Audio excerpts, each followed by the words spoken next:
tell you what, I think I like this crowd. Talk about being home, and the fact you got president of unions standing out there with other unions, I tell you what, man. I was going to say, if you have a seat, take one, but you don't have any seats. Look, Deja, that was a great. She's pretty good for someone last year in college. You know. Deja, just remember me. When you're president, and they say Joe Biden's in the outer office, promise me we won't say Joe who when I come in. Hey, folks, how are you? I'm going to talk about more than just the NEA today. Because, and I've told your president, I want to come back and just talk pure education as well. But I want to talk a little more broader. And Becky, thanks for hosting us. I appreciate it very much. 46 days to the midterms.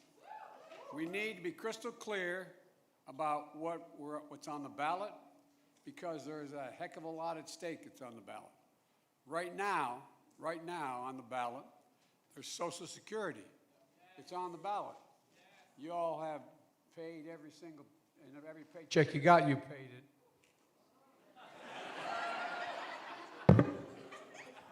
You paid into. Holy mackerel.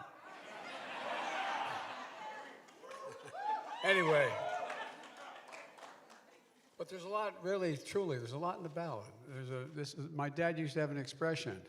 He'd say, Joey, don't compare me to the Almighty, compare me to the alternative. And we have a real alternative here that this is not going to be an election that isn't of significant consequence.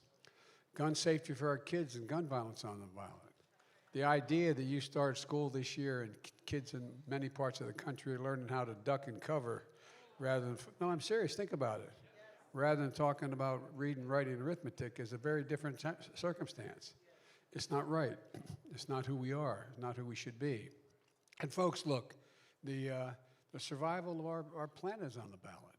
And that sounds like hyperbole, but it genuinely is.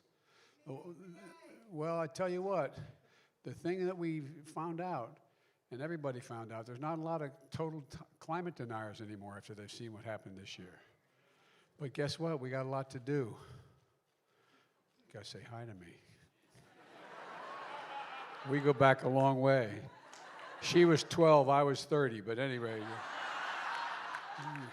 this woman helped me get an awful lot done. At any rate, but right now, and it's not hyperbole to suggest right now democracy itself, this is on the ballot as well. Folks, I believe America's at an inflection point. I apologize I'm a labor guy. I've spent a lot of time with all of you, not all of you, but with the labor movement since I got elected my whole career. And I apologize if I repeat some things, but I think we're really at an inflection point. It occurs every 3, 4, 5 generations. It doesn't occur every election. And by inflection point, I mean that these moments, these are going to determine the shape of everything to come after, what we do now. What we do in the next several years is going to determine what this country looks like in 25 and 30 years. It's that consequential. Now, 46 days to choose, 46 days. And the path offered by Democrats is contrasted with the one offered by the MAGA Republicans. And by the way, not all Republicans are MAGA Republicans. So I want to make that clear. And for years and years, I had a reputation. I remember I got beat up in the campaign by saying that I wanted to unify the country and unify the parties. I used to be able to do that. But things have changed a whole bunch. The MAGA Republicans control the Republican Party right now, and that's self-evident. That's self-evident. So there's a lot at stake here. And I'm going to talk a little bit about that right now. Earlier today, after opposing and obstructing everything we tried to do to stop progress for the last 2 years, the House Minority Leader, Kevin McCarthy, went to Pennsylvania and unveiled on what he calls a commitment to America. That's a thin series of policy goals with little or no detail that he says Republicans are going to pursue if they regain control of the Congress. In the course of nearly an hour, here's a few of the things we didn't hear. We didn't hear him mention the right to choose. We didn't hear him mention Medicare. We didn't hear him mention Social Security. So let's take a look at what Kevin said today. He said Republicans want to, quote, preserve our constitutional freedom. That sounds great. I'm for doing that as well. We all are. But look at what they've actually done.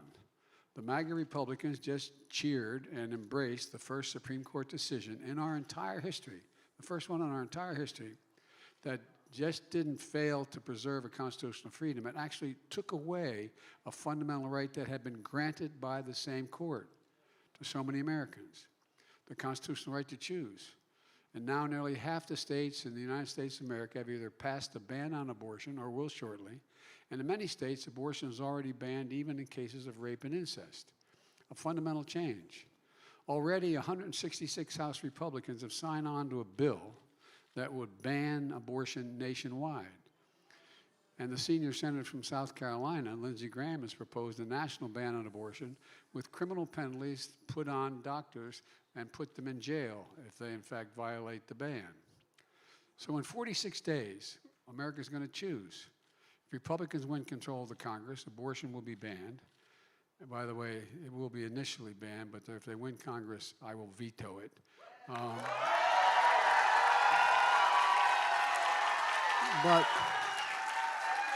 But think what's happening. They're banning it in case of rape and incest in many states. No exceptions. And they're trying to criminalize it nationwide. But if you give me 2 more Democratic senators in the United States Senate, I promise you,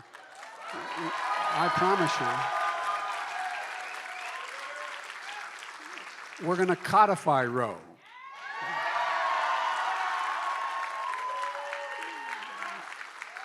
We'll once again make Roe the law of the land, and we'll once again protect a woman's right to choose. And the power to get this done is in the hands of the American people, especially the women of America. And no, really, Justice Alito said the women can decide the outcome of this election, paraphrasing a quote in the actual decision. Well, he ain't seen nothing yet.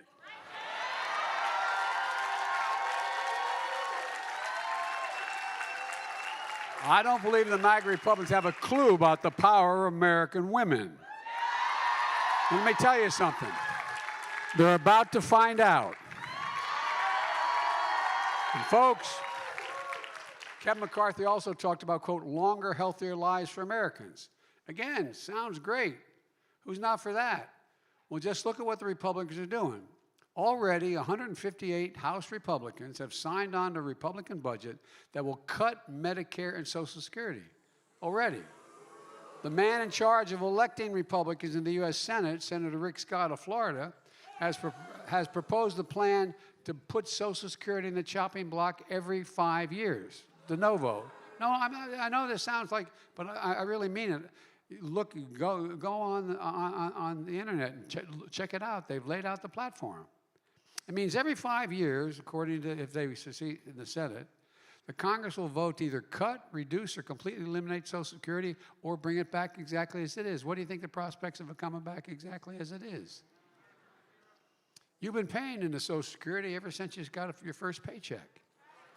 Well, then there's Senator Ron Johnson of Wisconsin. As my mother would say, God bless his soul. Look, he thinks waiting 5 years is too long. He wants to put Social Security in the chopping block every single year. If Congress doesn't vote to keep it, it goes away. An affirmative requirement to vote to keep it. Now think of that. It's not just Social Security he wants to put up. He wants Medicare, Medicaid benefits. Every federal budget, every federal benefit gets up and has to be voted on every year. De novo, just from scratch. So in 46 days, America's going to face a choice. If Republicans control the Congress, Social Security will be on the chopping block. But if you support the Democrats, I promise you this, Social Security will be protected, period. And I won't let any MAGA Republican take it away.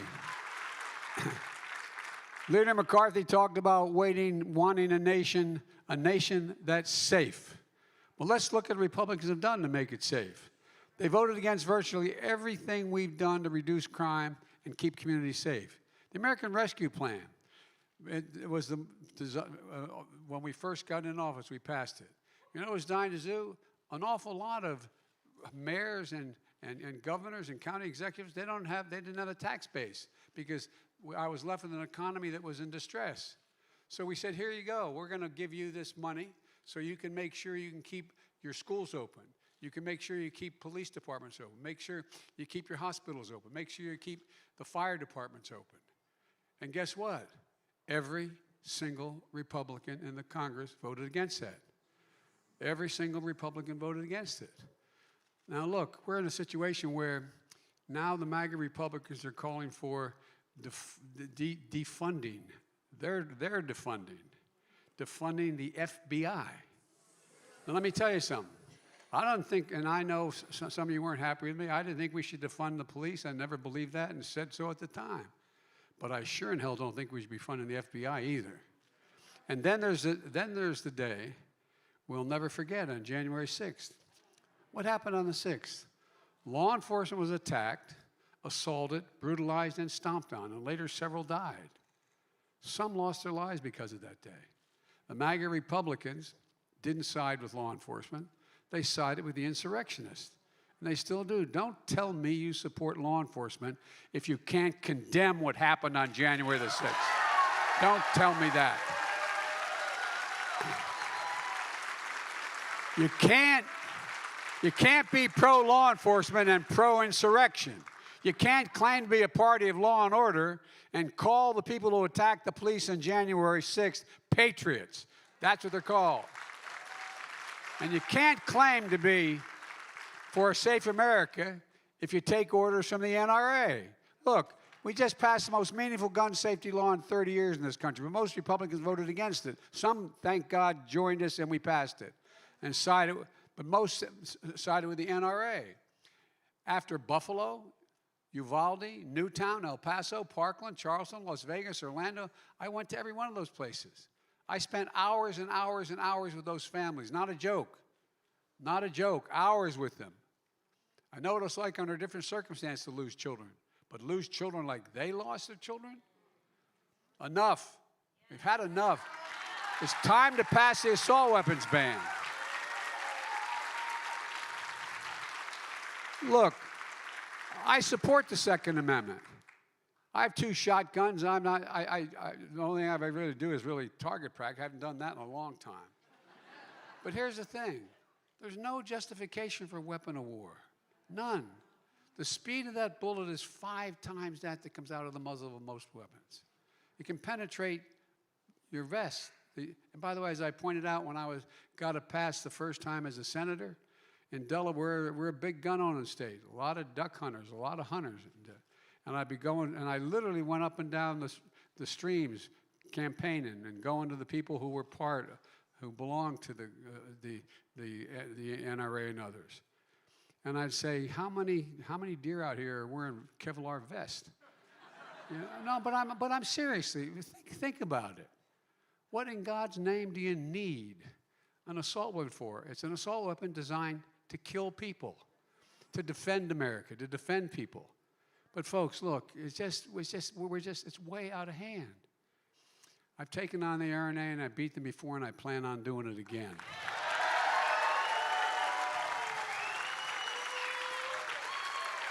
And folks, we can do it again. Our children should be in a situation of learning how, as I said, to read and write, not duck and cover. So in 46 days, if you want a safer America, America faces a choice. Republicans will once again side with the NRA and put American families and children at risk. And I mean, some Democrats as well, and there's some Republicans who support us. It's not down the line, but it's the part of their platform. Democrats will ban assault weapons once and for all, God willing. Kevin McCarthy also talks about there being for a strong economy. But look what the Republicans have done. When I came to office, the economy was flat on its back. Millions out of work. Food lines that stretched for miles. Remember seeing all those food lines? People in nice-looking automobiles waiting for an hour and a half just to have a box of food put in their trunk? In the United States of America. In the United States of America, that was happening. all across America. The most anemic job performance since Herbert Hoover was in place. That's not hyperbole, that's a fact. So we acted quickly. We passed the American Rescue Plan, which lifted this nation from economic crisis to economic recovery.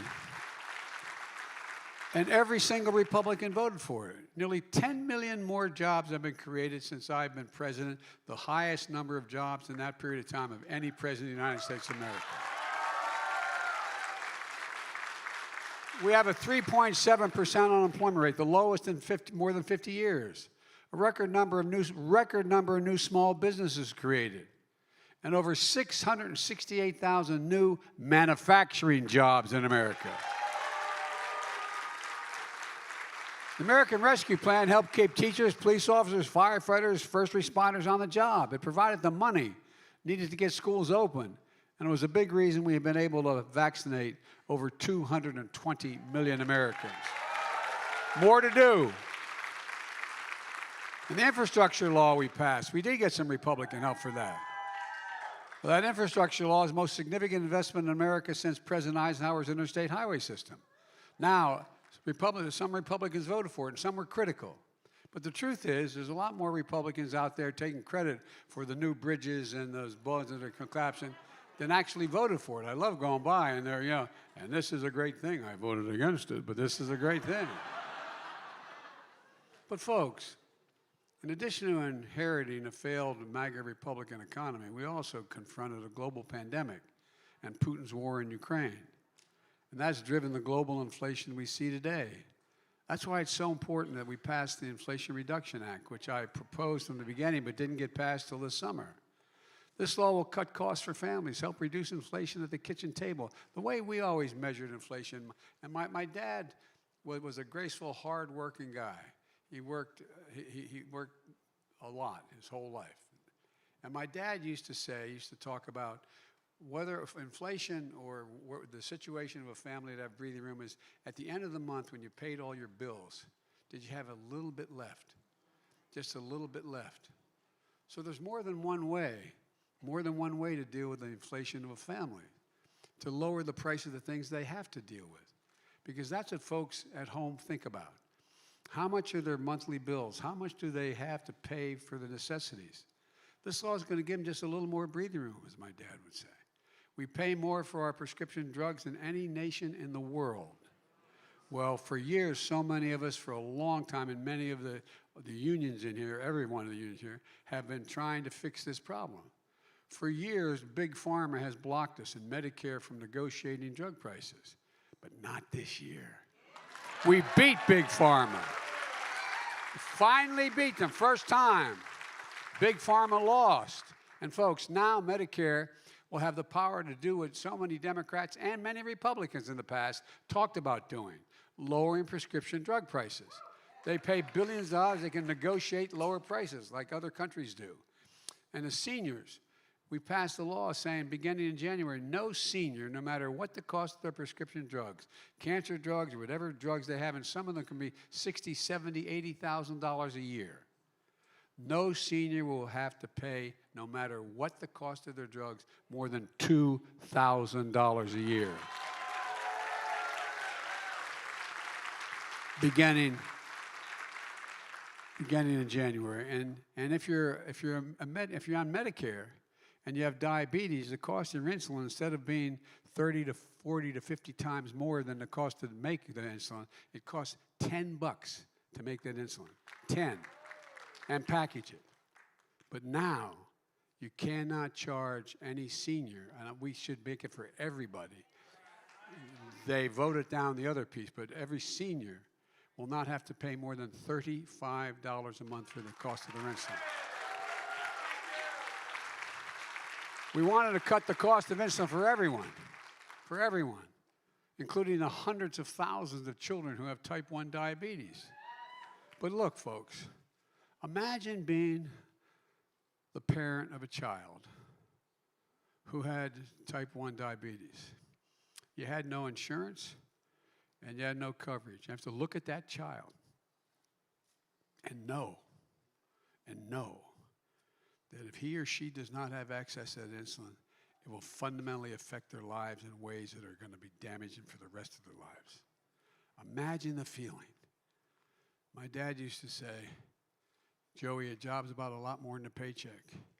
It's about your dignity. It's about respect. And he'd always end by saying it's about being able to look your kid in the eye and say, honey, it's going to be okay. Well, guess what? The Republicans blocked limiting that cost to $35 for kids. As I said, it only costs $10 for that prescription to be made and packaged. Drug companies are charging families more than 30 times as much for that drug on a monthly basis. And a lot of people just can't do it.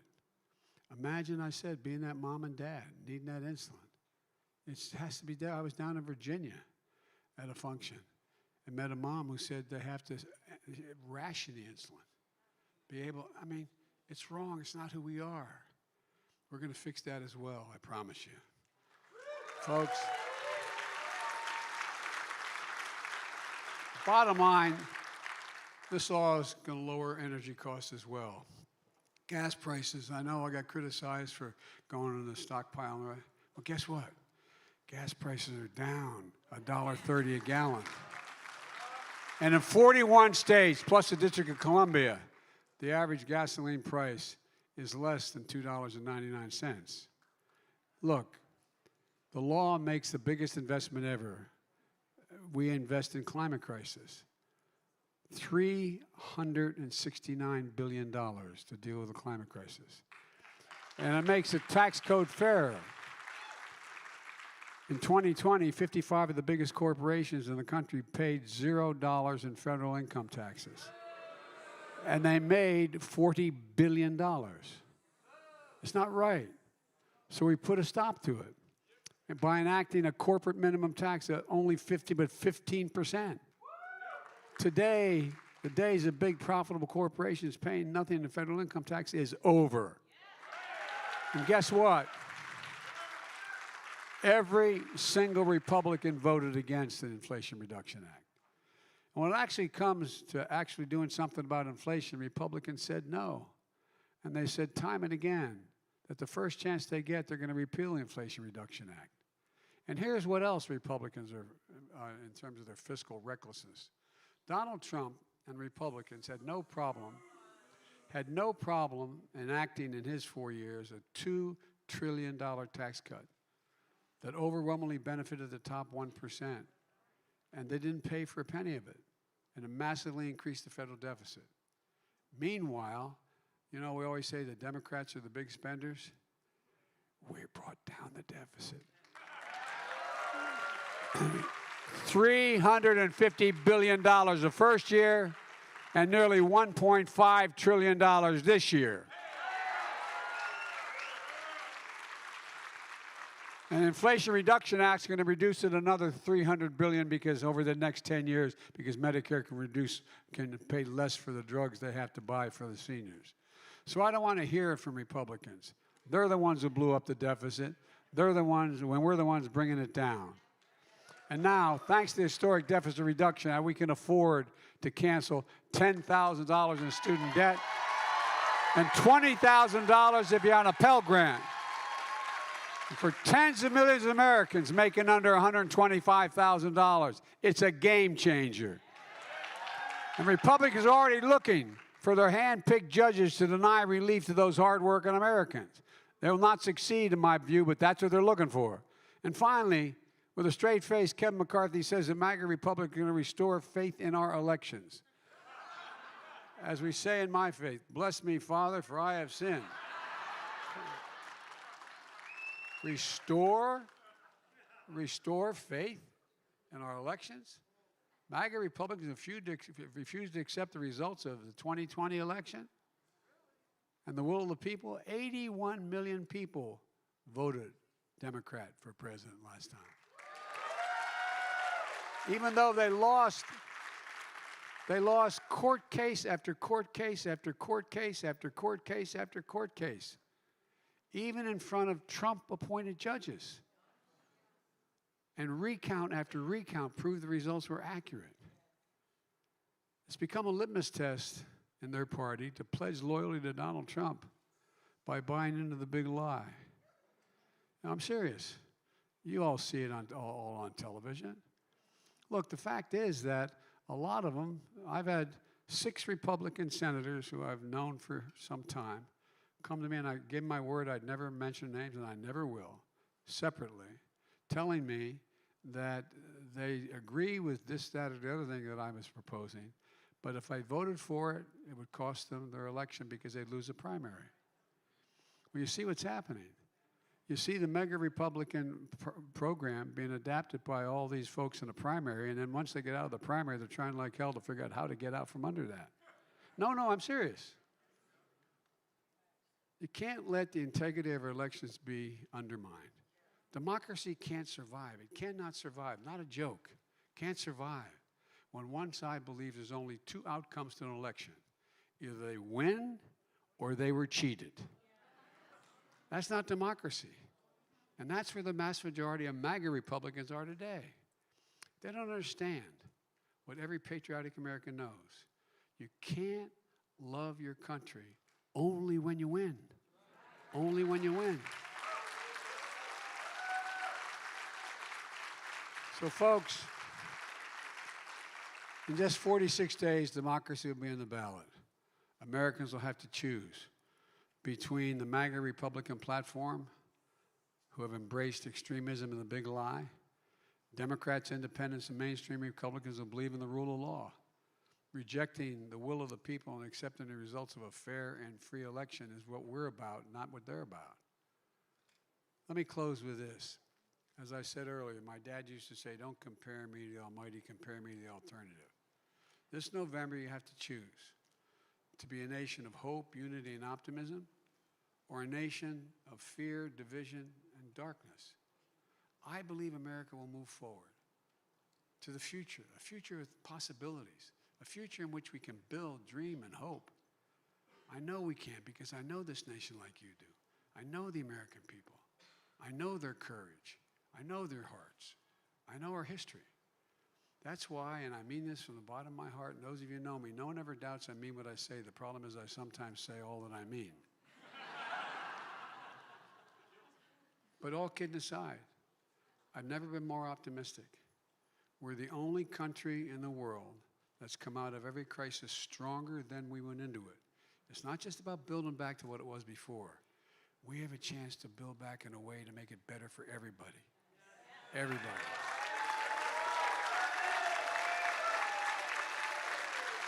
And I want to get back to the time when I'm debating Republicans who are conservative as heck but believe in the institutions. Believe in the institutions. Have a fair and square fight about what we're doing. Think the court and the Congress and the presidency are independent branches of government and should be treated with respect. That's what I'm looking forward to. We just got to remember who in God's name we are. We are the United States of America. And there's nothing beyond our capacity, not a single thing we can't do, and we do it together. And the way to do that is start with the unions, to do it together, together, together. May God bless you all. May God protect our troops. And I should have started off by saying, excuse my back when I'm speaking. I apologize. Thank you all very much. God bless you all. Let's keep it going. Thank you.